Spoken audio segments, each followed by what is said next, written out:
नमस्कार, आप देख रहे हैं जनादेश में हूं आपके साथ प्राची सिंह। खबर शुरू करने से पहले एक नजर आज की हेडलाइंस पर। परिसर के एएसआई सर्वे पर सुप्रीम कोर्ट ने बुधवार शाम तक लगाई रोक, कहा हाई कोर्ट जाए मुस्लिम पक्ष। पॉलीग्राफ टेस्ट क्या है, कैसे होता है, जिसकी मदद से सामने आएगा सीमा हैदर का एक एक सच। अभी बारिश से नहीं मिलेगी राहत, आईएमडी ने जारी किया अलर्ट, जाने आपके राज्य के मौसम का हाल।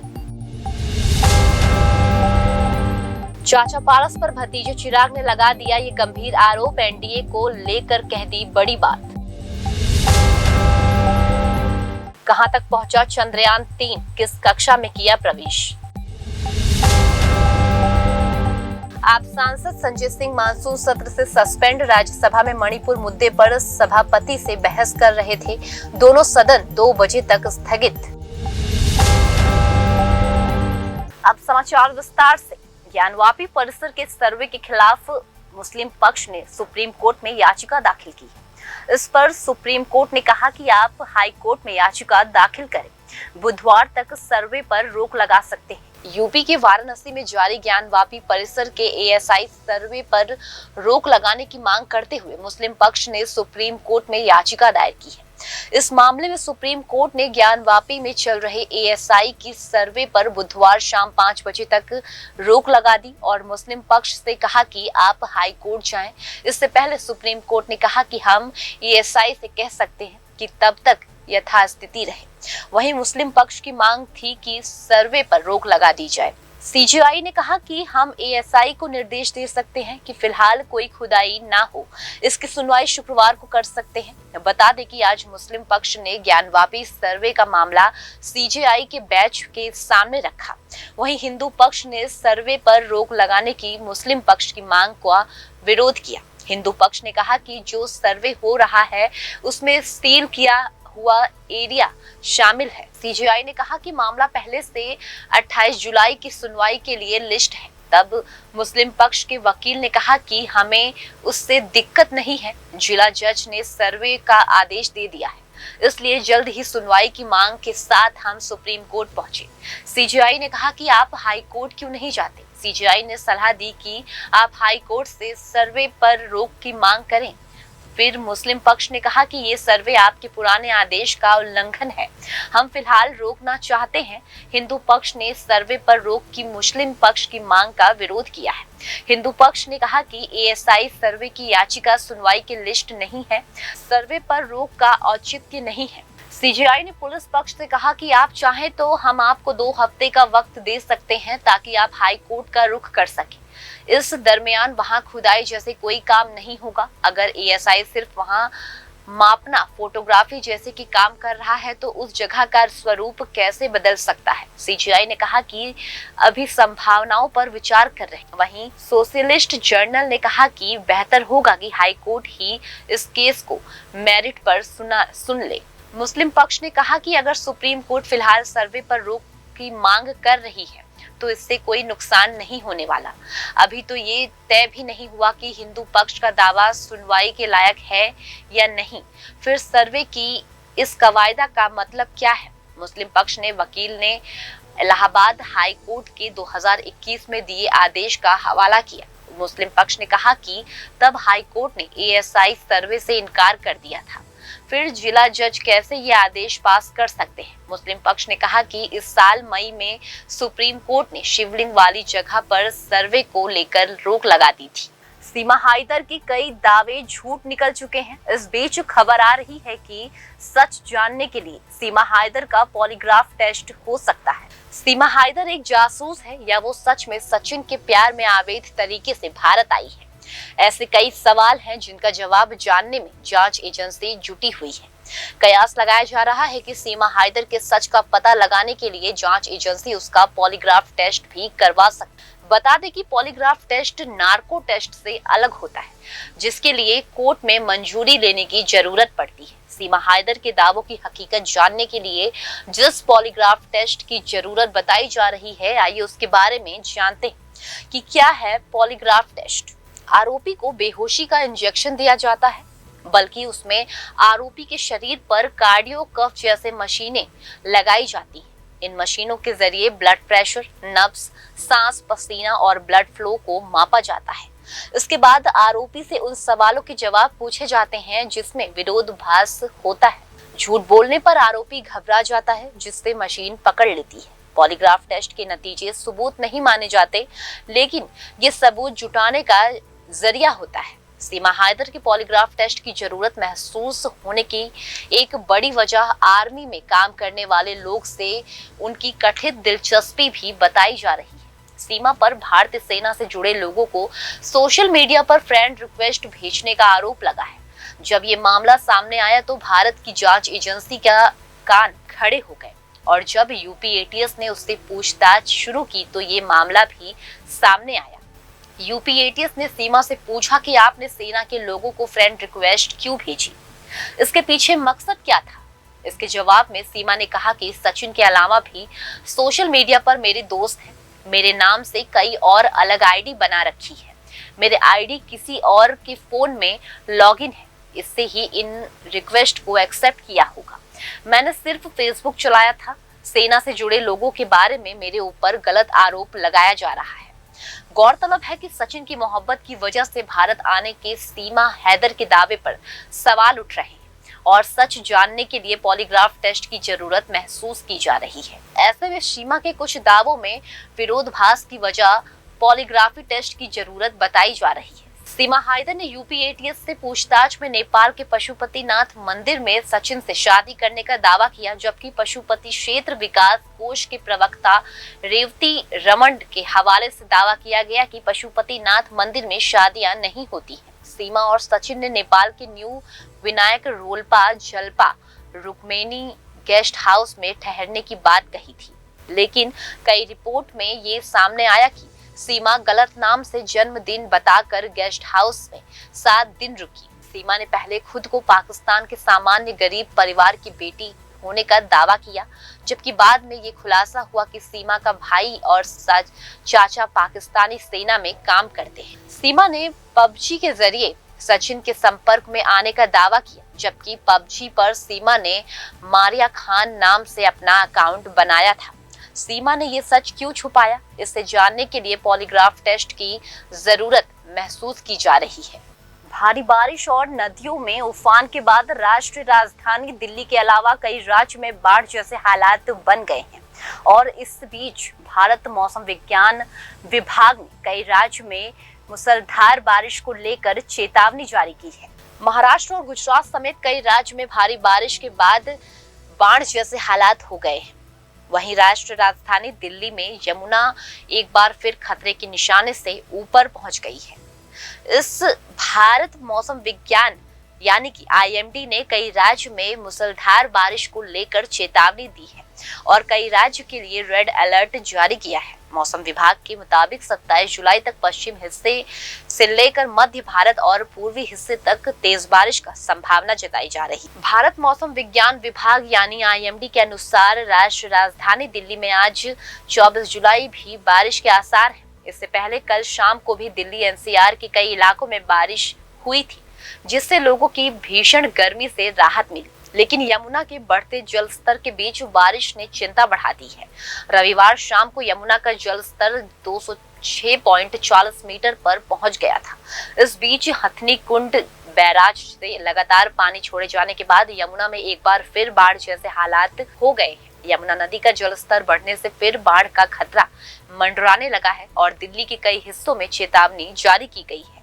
दिल्ली के साथ ही नोएडा में बाढ़ का अलर्ट जारी किया गया है। हिडन नदी का जल स्तर बढ़ने के बाद किनारे से 5 गांव के 200 लोगों को सुरक्षित स्थानों पर पहुंचाया गया है। गौतम बुद्ध नगर जिला प्रशासन ने हिडन नदी में बढ़ रहे जल स्तर के मद्देनजर निचले इलाके के लिए बाढ़ की चेतावनी जारी की है। अधिकारियों ने बताया कि 200 लोगों को राहत शिविरों में पहुंचाया गया है, जहां पर प्रशासन की ओर से खाने पीने और स्वास्थ्य देखभाल की व्यवस्था की गई है। काली नदी से लगातार हिडन में पानी छोड़ा जा रहा है, जिसकी वजह से नदी का जलस्तर बढ़ा है। अधिकारियों के अनुसार गाजियाबाद बैराज पर हिडन नदी के खतरे का निशाना 205.80 मीटर है और इस समय नदी का जलस्तर 1.65 मीटर है। गुजरात में लगातार हो रही बारिश की वजह से बाढ़ जैसे हालात हो गए हैं और जूनागढ़ में 3000 लोगों को सुरक्षित स्थानों पर पहुंचाया गया है। जूनागढ़ में बाढ़ और बारिश के बाद हालात बिगड़ गए हैं। इस बीच मौसम विभाग ने आज 24 जुलाई भी भारी बारिश होने का अनुमान जताया है। आईएमडी ने गुजरात के लिए ऑरेंज अलर्ट जारी करते हुए कहा कि राज्य में 24 जुलाई को भारी से बहुत भारी बारिश होने की संभावना है। अगले 24 घंटे में देवभूमि, द्वारिका, राजकोट, भावनगर और वलसाड जिलों में अलग अलग स्थानों पर भारी बारिश से बहुत भारी बारिश का अनुमान जताया जा रहा है। जूनागढ़ शहर बीते 24 घंटे की अवधि में 241 मीटर बारिश दर्ज की गई है। इससे कई हिस्सों में जल भराव हो गया है और कई कारें क्षतिग्रस्त हो गई।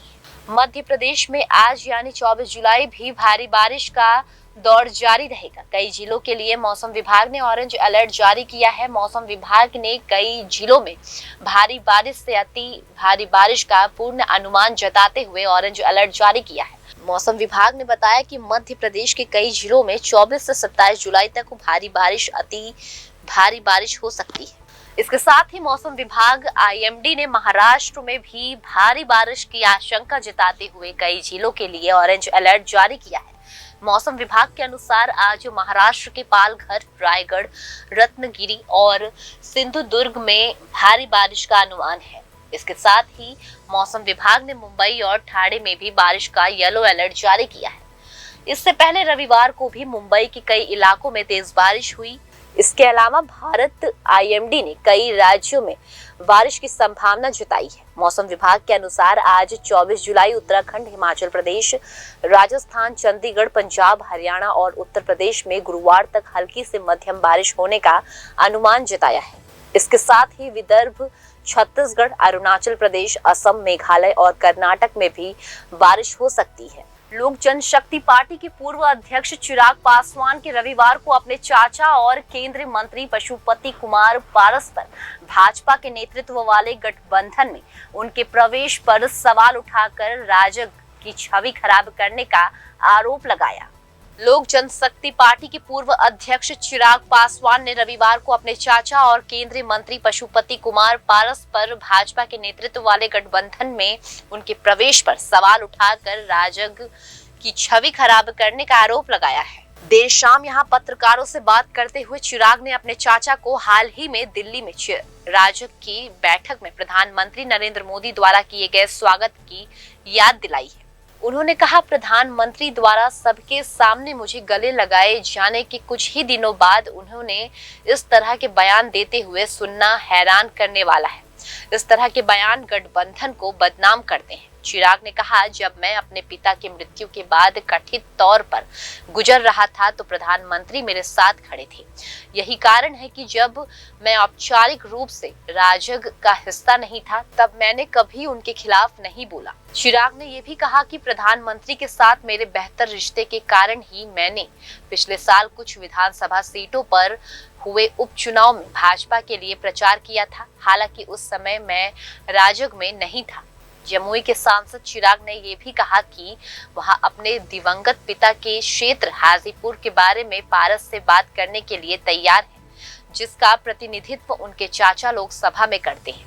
पारस ने शनिवार को यहां एक संवाददाता सम्मेलन में घोषणा की थी कि वह अगले साल लोकसभा चुनाव में हाजीपुर में चुनाव लड़ेंगे। पारस ने चिराग के इस दावे को खारिज कर दिया था कि उन्हें ये सीट मिलनी चाहिए क्योंकि वह दिवंगत पासवान के राजनीतिक उत्तराधिकारी हैं। हर कोई जानना चाहता है कि 14 जुलाई 2023 को छोड़ा गया चंद्रयान 3 अब तक कहां पहुंचा है और इसने किस कक्षा में प्रवेश कर लिया है। भारत का चंद्रयान 3 लगातार अपनी मंजिल की ओर बढ़ रहा है और अंतरिक्ष की गहराइयों के अलावा चांद तारों की चाल पर नजर रखने वाले लोग पल पल इसके सफर पर नजर रखे हुए हैं।